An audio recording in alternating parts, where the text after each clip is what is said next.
This is 89-year-old Margaret E. Smith of Lincoln, Delaware. She's got some serious bruises, but she'll be okay.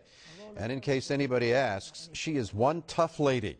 She just survived being held captive in the trunk of her car for 2 days. It is Thursday night, and the big story on Action News tonight is a case of carjacking in the state of Delaware. 2 suspects are behind bars, while 3 others have been arrested on related crimes. Action News reporter Jennifer Joyce is live at Christiana Hospital in Christiana tonight. Jennifer. Well, Jim, I think Margaret Smith definitely has to be one of the toughest women I know. She is being treated here at Christiana Hospital for some minor injuries, but she's expected to be just fine. And this afternoon, she spoke exclusively with us and shared her unbelievable tale of survival. Thank God. The good Lord save me.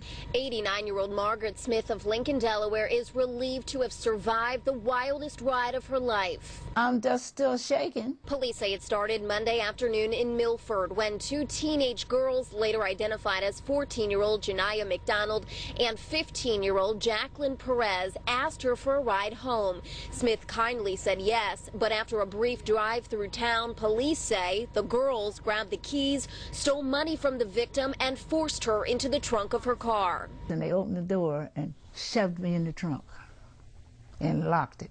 Smith stayed locked in the trunk of her Buick for nearly 48 hours, according to police. I banged and banged and banged.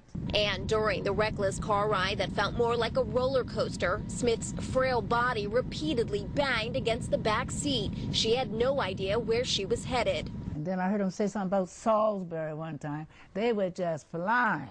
So now she hasn't eaten, she didn't have her medicine, and then they proceeded to drive around with her in there. After nearly 2 days, McDonald and Perez allegedly decided to ditch Smith and leave her barefoot and alone in a local cemetery. She kept falling, so she crawled her way across the property, bruising her knees, but eventually she found help. They called 911, and her family, who had reported her missing, heard what had happened. And when I heard it, I was furious. But the family was thankful that their elderly aunt was alive and okay, and was also relieved to hear that police later found the victim's car and arrested the 5 teens inside, all believed to have some involvement in the kidnapping, robbery, and theft. We're a family that's sure that justice will be served and justice will prevail.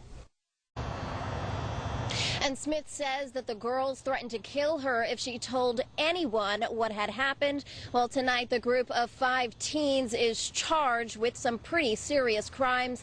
And again, Smith is expected to be okay. Live tonight in Christiana, Delaware, I'm Jennifer Joyce, Channel 6 Action News. Jim. Thank you, Jennifer.